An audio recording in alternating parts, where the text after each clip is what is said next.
Good evening, everyone. Welcome. I'm David Marin with the League of Women Voters. Tonight you are at the Candidates Forum of first of three. These are the candidates running for the Santa Paula City Council in District 5. And the League of Women Voters is proud to co-sponsor this with the Santa Paula Chamber of Commerce. And at this time, I'd like to invite John Marquez, President of the Chamber, to come on up and give a short welcome. Oh, nice. Thank you. Okay. Thank you, David. Good evening, everyone. Like David said, my name is John Marquez. I'm the Executive Director for the Santa Paula Chamber of Commerce. On behalf of the Board of Directors and its members, I'd like to warmly welcome you all to the Candidates Forum tonight. First, I want to extend a special thank you to our candidates and our Measure R representatives tonight for joining us this evening. We're also grateful to David Marin and the League of Women Voters for partnering with the Chamber to bring this event to your community. A sincere thank you as well to our guests attending in person and online. Your presence here tonight adds tremendous value to this forum, and your participation in those important discussions about the future of our community is highly appreciated.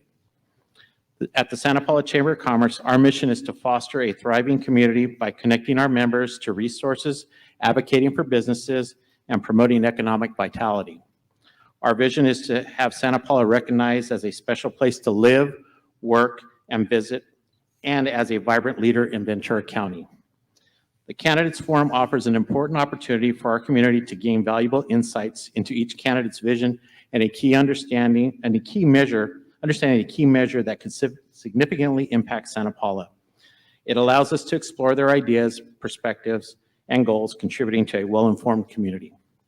We believe in the power of dialogue as a role it plays in shaping our future. Thank you once again for joining us this evening and engaging in a meaningful discussion. Let's work together to make tonight's exchange of ideas both impactful and constructive. Thank you.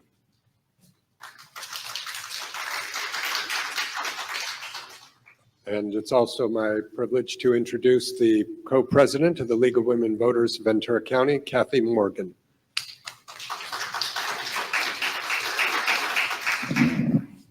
Thank you, David, and thank you everyone for being here tonight, and thank you to our candidates for running for political office. It's quite a heavy lift and it takes a lot of time, and we appreciate your effort. The League of Women Voters was formed in 1920, just 6 months prior to the passage of the 19th Amendment. It was formed with the mission of educating a new group of voters, women, who were granted the right to vote nationwide with the passage of that amendment. We are a nonpartisan organization committed to providing voters with factual, non-biased information, and as such, we do not support a particular candidate or political party. The League today continues with the mission of empowering voters and defending democracy by registering voters, providing information about the candidates and the issues, getting out the vote, and supporting fair and transparent elections. The candidate forums are an opportunity for voters to hear from the various candidates and to get the information they need to make an informed choice when they vote. We are glad that you're here tonight to hear from our candidates. We hope that you do get the information that you need. We are very pleased to be partnering tonight with the Santa Paula Chamber of Commerce. We thank them for their collaboration in presenting this forum. At this time, I would like to turn it back to our moderator, David Marin. Thank you.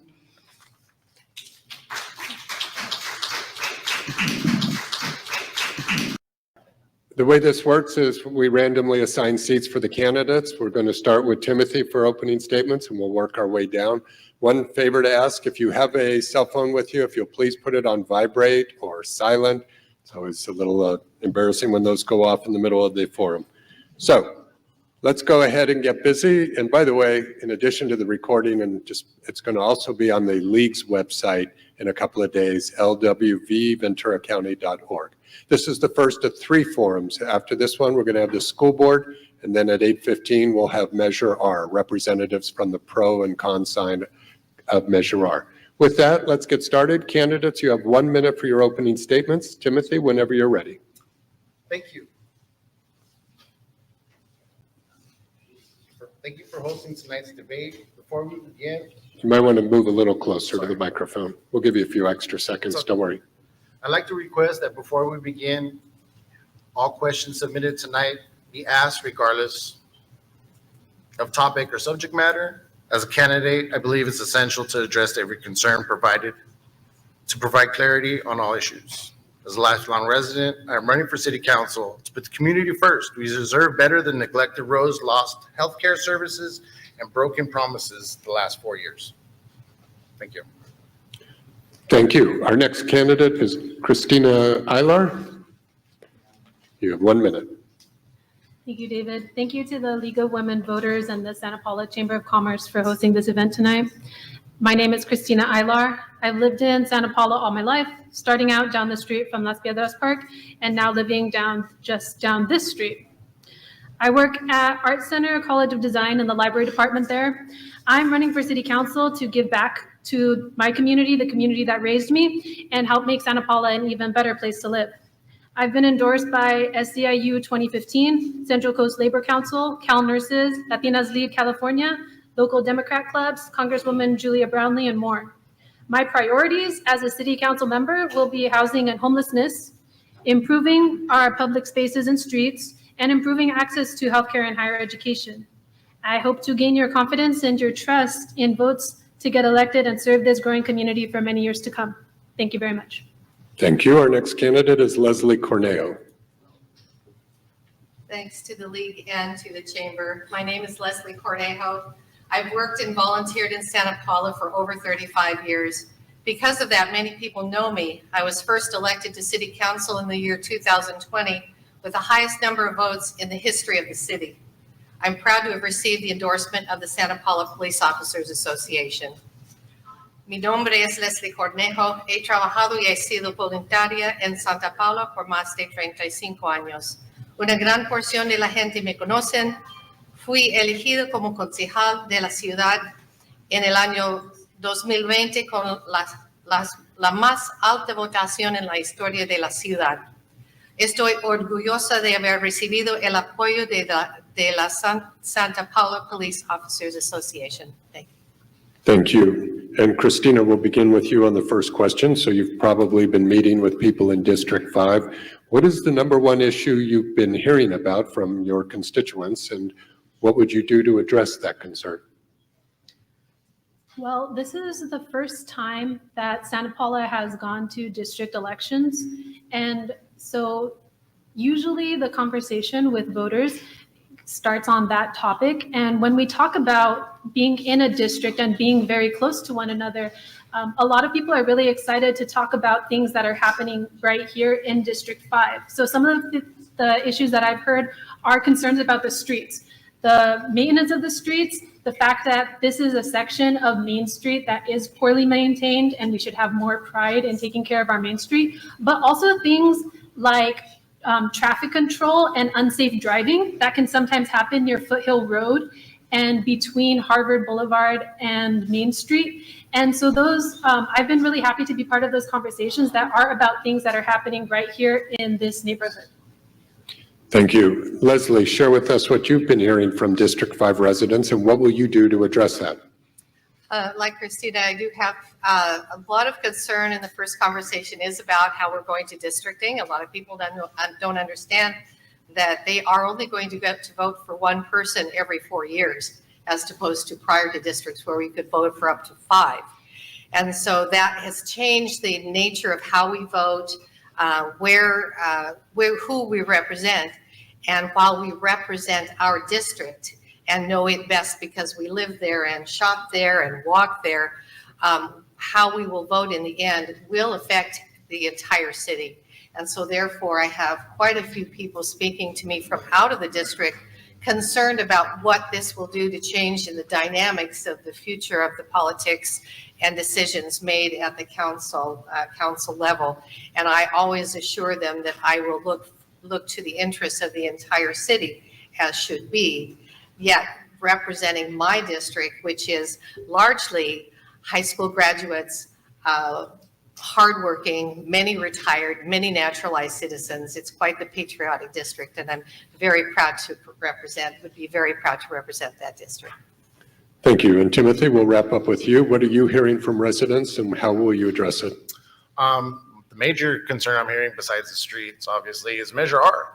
A lot of people are concerned about how that funding would be used if passed.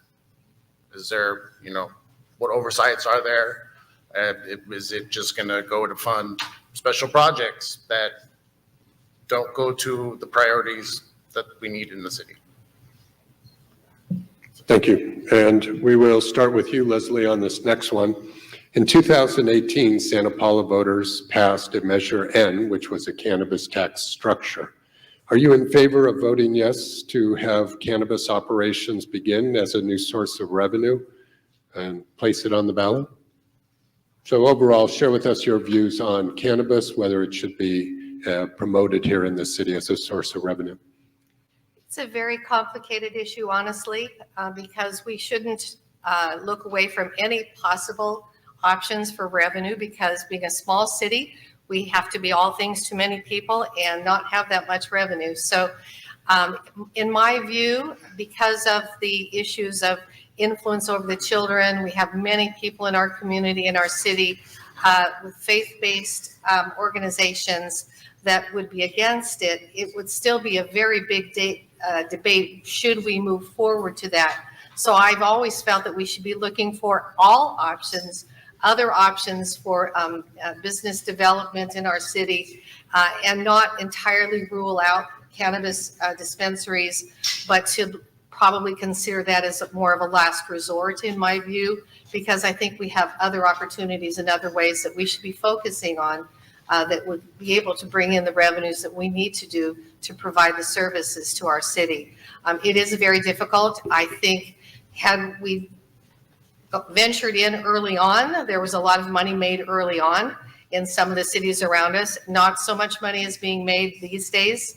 And so it is less competitive because of, there's still some black market issues and all. So I'm not certain that that would be the answer to all of our problems, economic problems in the city. So we would need to have a very hearty debate if we were to move forward. Thank you, Leslie. And as a reminder to the audience, the way this works is we want to hear your questions. Just raise your hand.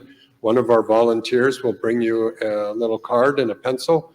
After you write your question, just go ahead and raise your hand again, and one of our volunteers will pick it up. And you can ask as many questions as you want. And to Timothy's point about he wants every question to be asked, do my very best to get all of the questions in. We really do not filter. It's just a question of time. So we'll try and get a broad sense of what the people are wondering about. So with that, Timothy, you're up next. Share with us your views about cannabis. Would you support it as a new source of revenue?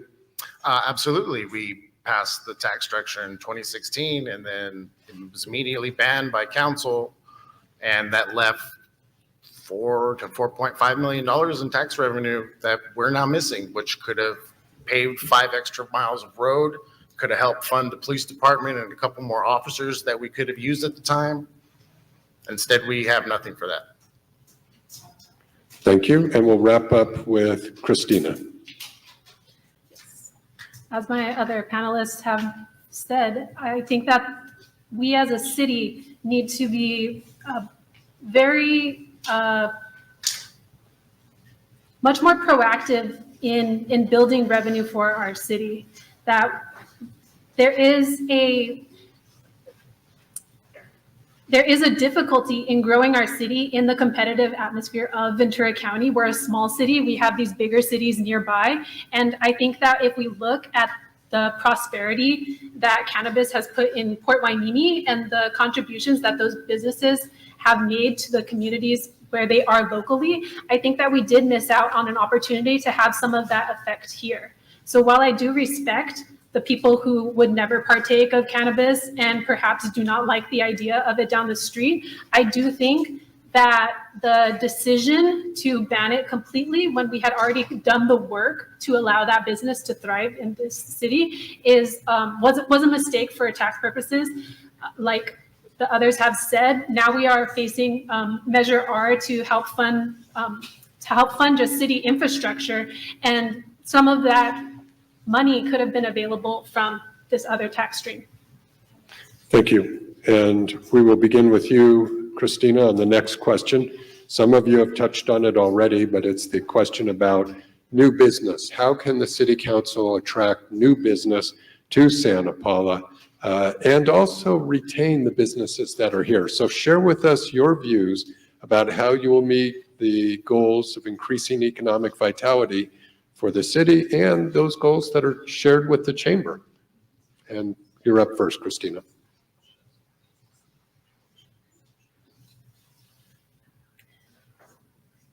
I hear a lot from people who love our city and wish that it had a little bit more.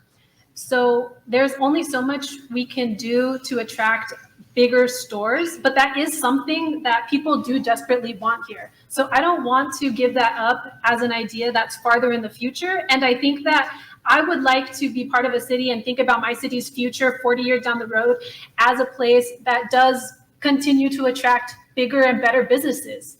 And that when I hear people who say that they like to shop and that means that they go to the collection or that they go even farther out, then I want them to be able to say, but I do also like this store here or that store, or just spending a little bit more time on Main Street. So I do think that we can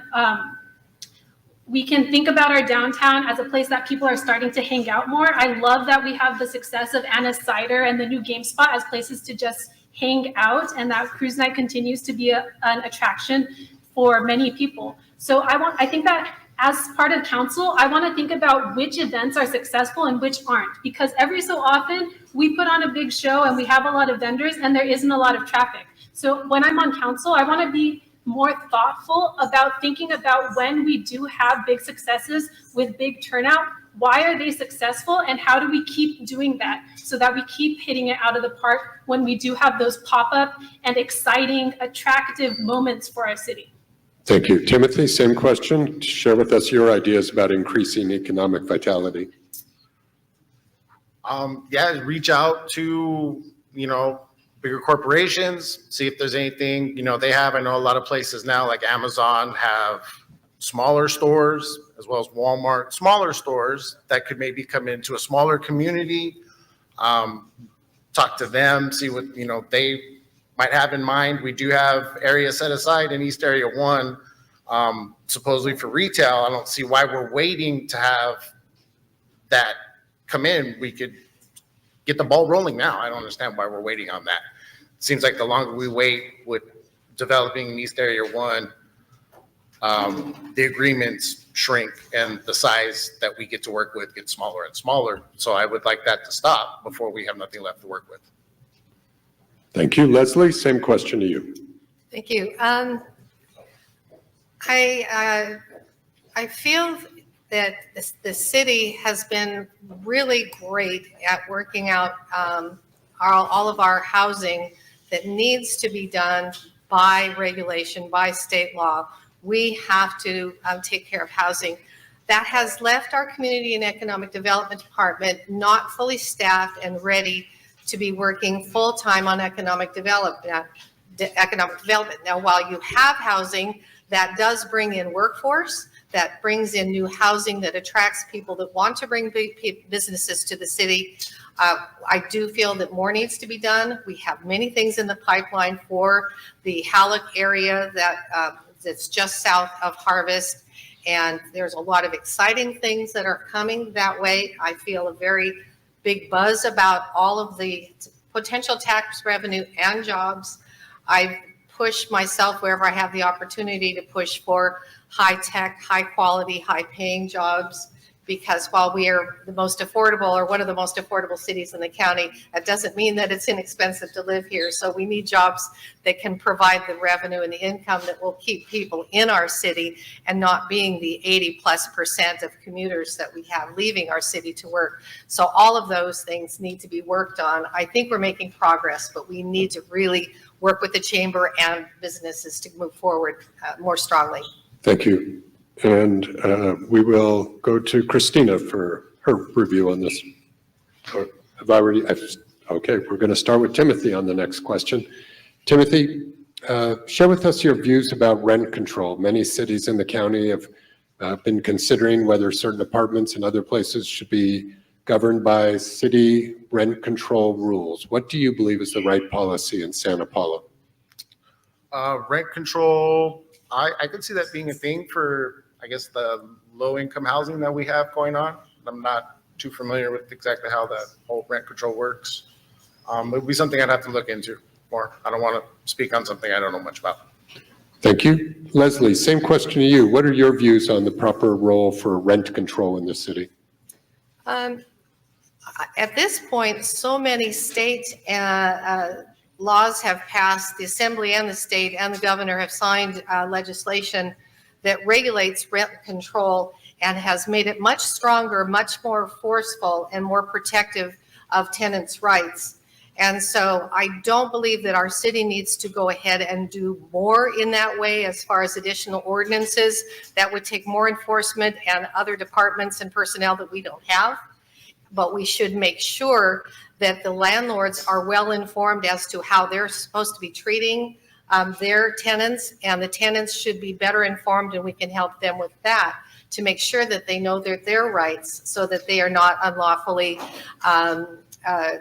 sent away from their properties or denied their home for not for cause. And so in my view, I think that we have plenty of laws on the books. They should be enforced. We should be making sure that our city is very aware of what those laws are so that we can counsel and help direct people so that they can defend themselves when they are wrongfully treated by a landlord. The landlords also need to be well informed of the new laws so that they are not overcharging, they're not raising rates. But so far as additional laws, I'm also a believer in property rights, and I don't believe we need to put additional onerous laws on the books. Thank you. Christina, we'll wrap up with you with your views on rent control. What do you support? I am very pro rent control.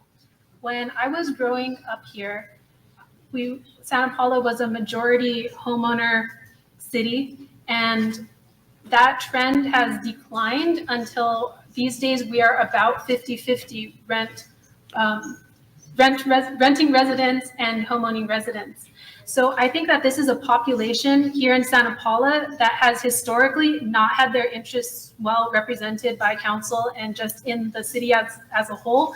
And that this is kind of the turning point where we need to find a balance to make sure that renters are given a fair and stable economic existence and opportunity here in this city.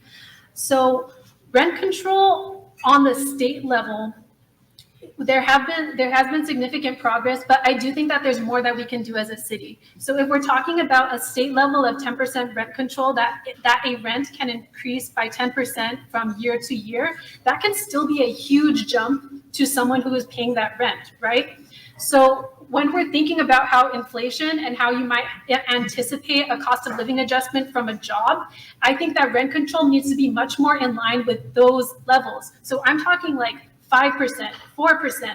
And City of Oxnard has a rent registry where they are tracking what rent levels are and what landlords are charging so that there are better ways for the city to collect that information about rent. And I'm going to ask Timothy and Christina if you can try to lean in a little closer to the microphones or speak a little louder. That'll help us out. And let's see. So we've covered that question. We're going to move on to the next question. And Leslie, you're up first on this one.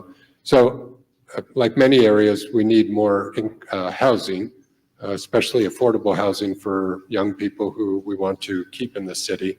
But there's also areas like the Kmart that could be rezoned perhaps for low housing, but then we lose shopping. So share with us your views on how to increase housing while also preserving the commercial shopping that's around town. I actually believe with such a small area that we have in our city, 6 square miles or so, we don't have much more room for housing. Some infill, some smaller infill type units are probably the most that we would be able to do. There are a lot of projects in the works, and once those are completed, people will see that we have quite a few more homes, especially the growth that's going in on the foothills and Harvest. I feel that our city, in complying with the state and embracing the RENA numbers, which are the numbers which were dictated that we have to do in each category of affordability, that our department, our city is very good at that. And we do have enough housing, I feel, either built or in the works, coming already pre-approved projects, that we really need to pivot and work on the economic development part of the equation. So we are very good at that. We have some great projects coming. This will increase our city's population. With that comes traffic issues, which we will all have to be ready for. So even adding more beyond what is in the works should be done very carefully. And we really need to work on the economic and the business part of of promoting our city so that we have the jobs for the people that will be moving in. Thank you. Christina, same question to you and a reminder about leaning in a little to the microphone. Housing remains a huge challenge for a lot of people here. And I know that I was able to move out into my own place because I was able to stay living in my mom's house for an extended period in my 20s, right? So I really think that this is just going to be a pattern for a lot of people, is that you do get that initial first step into adulthood by living in a family residence. And what I would like to see from the city is, of course, more infill, maybe more smaller developments that can be dense units within an existing single family area. We have a lot of single family homes in Santa Paula, and I would like to think that we wouldn't have problems introducing more dense housing into those areas, because that would just be more housing for people. Of course, this does cause parking issues and everything, but ultimately we would be allowing more people to live comfortably with their family, with their neighbors. I would like to see way farther down the line, more permissive permits for updating an existing property into something that has more units. So going beyond additional dwelling units, but to actually increase the density of your one unit, perhaps working with Habitat for Humanity to try and get 2 or 3, a duplex out of what was previously a single family home. Thank you. Tim, same question to you as far as the Kmart area, what your thoughts are on that place and how you would increase housing for young people and others.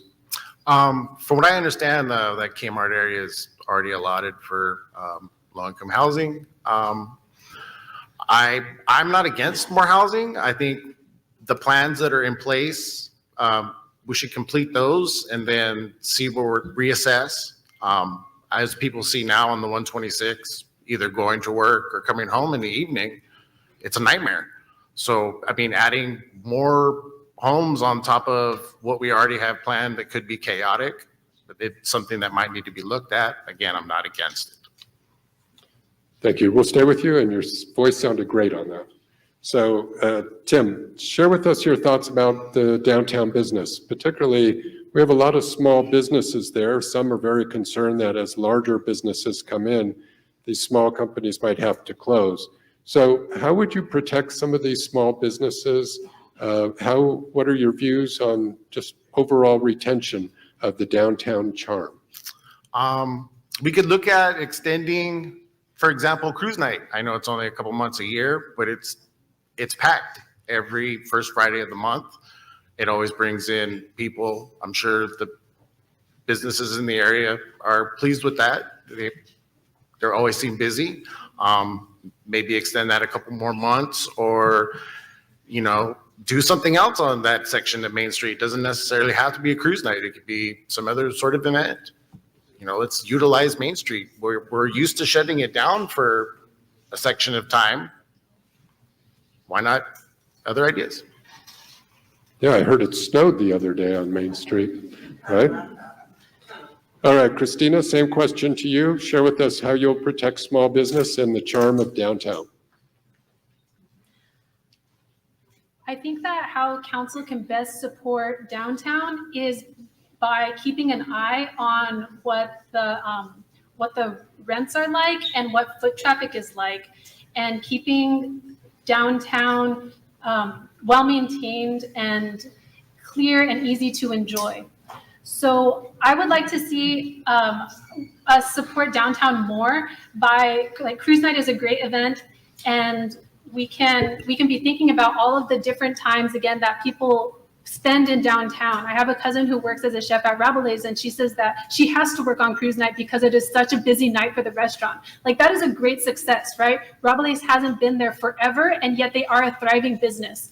So I want to be supportive of that business culture and allow those restaurant owners and those thriving businesses to share their knowledge and expertise and work with them to say, hey, how can we support you? What do you need so that you are getting plenty of people to deliver the great food, the beignets, and everything else?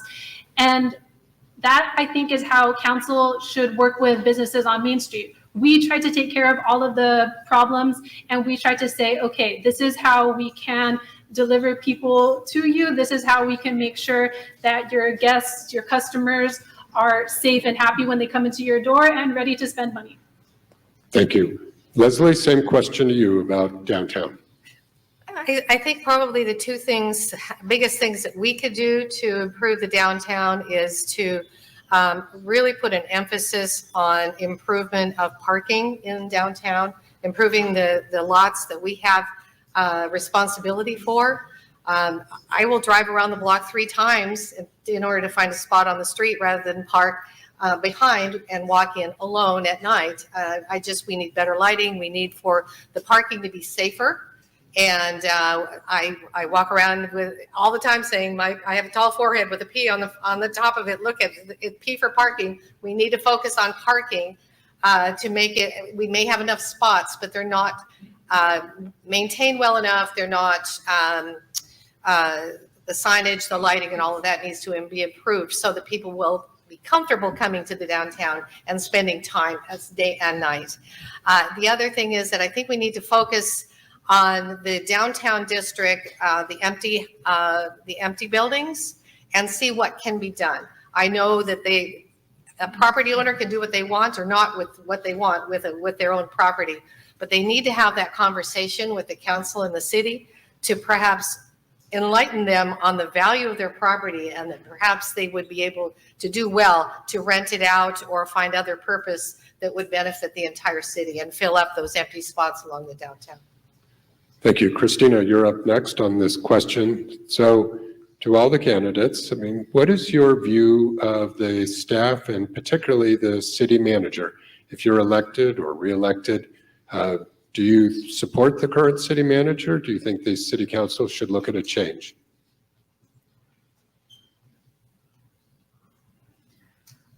I think that the relationship between council and city manager is a balance and a exercise in leadership. I think that you have to trust your city manager to execute whatever decision that council comes to, and that when you're on council, you need to be asking questions and really trying to make sure that you are getting the complete picture, the whole picture, and making sure that you're bringing your own independent perspective on whatever issue is ahead of you to your decision that then you are giving back to the city manager. So Dan Singer, our Santa Paula city manager, he's a friendly guy, and I have had many pleasant interactions with him. And I think that as a council member, I would love to be the person who would just continually ask some questions, ask for more information, ask for more detailed reports, because I want to be the person who is giving feedback on his process so that I know what's being done to the city is something that I can stand behind. Because ultimately, I would be the elected person here, and people are going to come to me for the decisions that are affecting the city, not Dan Singer. Thank you. Leslie, share with us your views about the relationship with Dan Singer and the rest of the staff. Are you in favor of keeping him? Being a personnel issue, I would hesitate to go very far on that, beyond the fact that I will say that once I was on council, became a member of the council and got to know our staff, I can't speak highly enough for the staff that we have working in every department in our city. Doesn't mean everybody's perfect, because nobody is, but the improvements can be made. But it's extraordinary the work that they get done with the resources and the time they have. We have still always struggled, and it's that economic part, the key, that we have not had all positions filled, and therefore not all services are followed through. We have quite the wish list. We have a 2-year budget that dictates what we believe that we can achieve over the next 2 years. Then we have what they call a parking lot. There's that parking word again, but parking lot for things that we wish we had the funds to do, given better revenues, given a full staff. And so I really can't speak highly enough for our staff. So far as our city manager, I believe that he has a very good relationship largely with our city, cares very much about the city, lives here, and wants nothing but the best for the city. It is always up to the council themselves to review behind in closed session this personnel issue of whether and setting goals and whether he is achieving those goals. I'm going to have to stop you there. Okay, Timothy, share with us your views about the city manager and the staff. No, he doesn't need to be here anymore. He's cost the city multiple lawsuits. He had almost 2,000 people tell him, from the prior police chief, not the one now, do not hire this guy because of his questionable past. It's going to just end up costing us more money. We ended up hiring him anyway, and that's exactly what happened. Time and time again, he proves that he's just going to do whatever he wants, regardless of what the citizens ask him. No, I think it's time for change. I think it's time to get a fresh face in, get somebody else that's willing to actually listen to what the community has to tell them. Okay, thank you. We're going to start running out of time here, and I'm not going to get all these questions in, but there are quite a few about Measure R. Leslie, you're up first. I'm going to ask you to try and tackle 2 things with that. Tell us your views about Measure R and if that money will be going to the general fund. Do you feel that increasing a sales tax is good for small business? So share with us your views on Measure R, and also share with us your views about the fire contract. You have a minute and a half. I think you could do it. Oh, that's a handle. All right, I will try and speak quickly as I can. On Measure R, I was the council person that spoke out about concerns for what Measure R would do for seniors on fixed income, low income residents, adding that extra burden to our local businesses. That being said, a lot can be done with the tax revenue, and therefore my position, though I don't like to not take position, but I really do believe that the people in this city need to think long and hard and be very well informed by listening later to the debate as to whether they're willing to spend out of their own money that extra cent to improve services in the city. It is worrisome that it is a general obligation bond because I have confidence in the current council, but that means now and forever, whatever council you have, that money can be spent however they wish. And so there aren't those ties. There are serious promises made for such, and our council currently really holds ourselves accountable to those, but that doesn't mean that in long term it would not be the case. So it's a difficult decision. I would leave it up to the city to use those funds if they come and find ways to survive without. It is really a decision to the individual voters and their budget. On the fire, I hate that decision that was made. We should get out. Thank you. Okay, and up next is Timothy. Share with us your views about Measure R, how that would be used, and your views on the contract with the county for fire.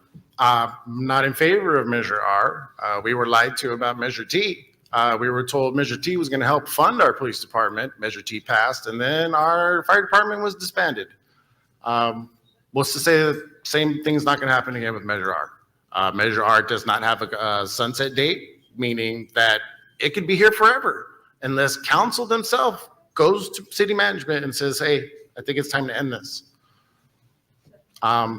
Maybe some more oversight, that would be helpful, but as of right now, no, I do not support it. And fire, do you want to address that? I wish we would have our fire department back, but you know, it is what it is, I guess. All right, thank you. And Christina, we'll wrap up this question with your views on Measure R and also the fire contract with the county. I'll address the fire contract first, just because A little closer to the mic. I'll address the fire contract first because I see that as part of a trend that has been that Santa Paula is shifting away from taking responsibility for our own services. So I have been watching this and just thinking that that's a very unfortunate position for a city to be in, to think that we had our own fire department, that we had our own like waste management system, and that we have lost those services. So now we are locked into contracts because it will be very difficult to raise the capital to rebuild those departments. So I see that as a challenge to our potential future growth, is that even if we add more and more city, and more population, it's going to be more and more expensive to maintain all of these third-party contracts that we will need to provide our citizens services. So I don't like that. I think that Measure R is necessary funding for our streets. So when I do hear from voters that, hey, what are we doing about the streets? It just rained a lot this past year. Even the patches that were there are now gone. And there was that just like lapse in construction. So I think that those funds are necessary to fund street projects. And I also see where people are coming from, where they say, but we don't want to just say, we want to be sold on streets and then see the money go somewhere else or just not know where it ended up. All right, thank you. With that, candidates, we're ending at 7:20, so we'll have to start closing statements in just a moment. But before I do, I want to just share with you some of the other questions, because I love coming to Santa Paula. We always get great questions. The point was made that high density comes more cars, traffic, parking issues. Question about seniors and the work needed to protect our seniors. How would Measure R affect them? A personal question for all of you as far as your own work in the community. What have you done that you feel you're most proud of that benefited the city of Santa Paula? I've seen this question many times. The water and sewer rates, every 4 years, we hear that the rates will stabilize or go down, and it never happens. Also, let's see, we had questions just about what you think the relationship between now serving in a district yet representing the entire city. This is sort of a new way of philosophy for our council. They only get elected from one district, but how do they appropriately serve the entire city? And there's some other questions as well, but I'd like to get to the closing statements. One last thing before I get to the closing statements, I just real quickly want to acknowledge the volunteers for the League of Women Voters. We have Barbara S., Barbara D., Cheryl, Pat B., Patty, and Roger in the back there, Carol, Kathy, and Wayne. How about a quick round of applause for our volunteers? Okay, with that, we will start our closing statements. Minute and a half, we're going to do the reverse order. So Leslie, when you're ready, you can begin. Of the many things I'd like to talk about, I think first want to thank the League and the Chamber for hosting this. I think an informed electorate is extremely important. You make better decisions when you know the people and you know the positions. I'd like to talk a bit about my support for the police department. When I came on council, there was a defund the police movement that distressed me greatly, and that was one of the major reasons that I ran for council, was to defend the police department and law enforcement in our city, because I see them as crucial, not only being a very large portion of the employees that we have in this city, but crucial to the safety of all citizens. In my work on the Santa Paula Police and Fire Foundation, I co-chaired the Mood Line at the Ranch event 3 years, and each year we netted over $40,000 for the police department and law enforcement. So I'm very proud of that work. I've been a seroptimist. I've been involved in many different organizations as a volunteer, and also I have the financial background for having been a director and also at 1 year the chairman of the board of Santa Clara Valley Bank. So I have that financial background that serves me well with the city. So I would just like to state that I care very much about this city. I've served this city in my business for 35 years. I know most of you, and I would appreciate your vote. Thank you. Thank you, Leslie. Our next candidate, Christina Eilar. Thank you, everyone who has come here tonight and everyone who's tuning in. I want to just start off by saying that on the subject of Measure R and decisions that council makes, I just want to say this in a way that just states clearly that I do want to be the city council member who you are confident will do the things that they say they will do. So if Measure R passes and this money has passed because people are so much concerned about the quality of the streets, then we need to do something about the streets.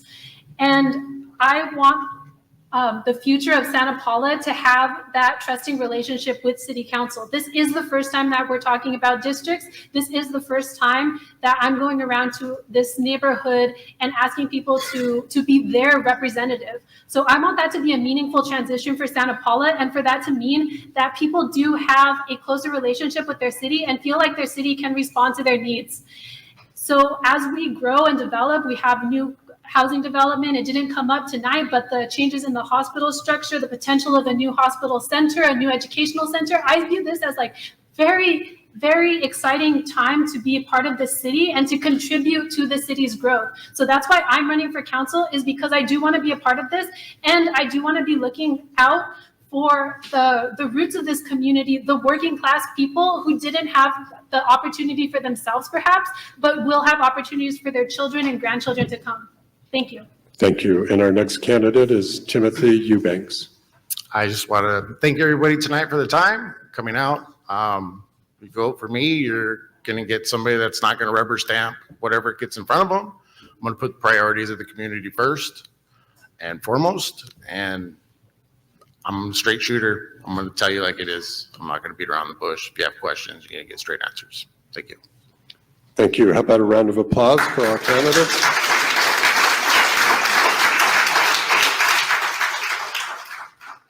A couple of the other questions I didn't get to mention earlier. So one of them is wondering how the council feels about the role of the Chamber of Commerce in the development of the city and the funds that go to cover the chamber. Also about how candidates can improve the recruitment and vetting of city community commissions and members on those. We will take a short break. We're going to begin at 7:30 with our forum for the two candidates for the school board. And then at 8:15, we will have our forum with the representatives for and against Measure R. So a lot of good things to come. Please stick around. And thank you all to the candidates.